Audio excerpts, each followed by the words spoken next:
سو نن سبا ګورئ چې په یو ټرینډ کې یو ویډیو چلیږي یو شپړ غوندې هلک دی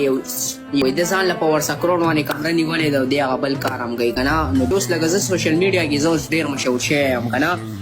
نو ما پسې به ډېرې پروپیګنډې کېږي ما پسې به ډېرې خبرې کېږي خلک به څه څه وایي خلک به دا هم وایي چې دا کس ما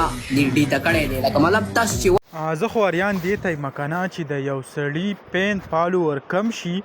یا په سوشل میډیا راوتی وي او د هغې نه پس کم ټرینډ چې دی هغه یې لاړ شي نو بیا داسې حرکت په سوشل میډیا وکړي چې د هغې وجې نه خپله توجه د خلکو اصیل کړي او بیا د هغې کم پین فالوور او دا ورته مینوال وایي هغه یې سیوا شي لکه څرنګې دا هلک پټان بوایي داسې څه په نوم باندې ظاهرېږي دا هم دغه رنګ یو حرکت یې کړی دی او څه په سوشل میډیا پسې خلک خبرې او د دې کم تصویران ویډیو هم سره راغلي دي خلک یو بل ته لیږي خو افسوس کوم او ډېر زیات په بېادبۍ سره وایم چې الله تعالی دې دا تباه او برباد کړي لکه دیو چې کم حل د پښتو سره شروع کړلی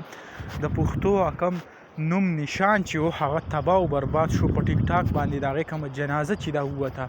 که یو طرف ته تاسو ښځې وګورئ د کورونو جنکۍ وی هغه راوتي دي هغو چې کم حمل شروع کړی یعنی په لایو کې چې هغه کم حرکات پنشمنټونه او دا قیسې شروع کړي دي هم سړی اریان شي بل طرف ته که د پښتنو هلکانو پسې راشئ او هلکانې وګورئ هم سړی اریان شي چې آیا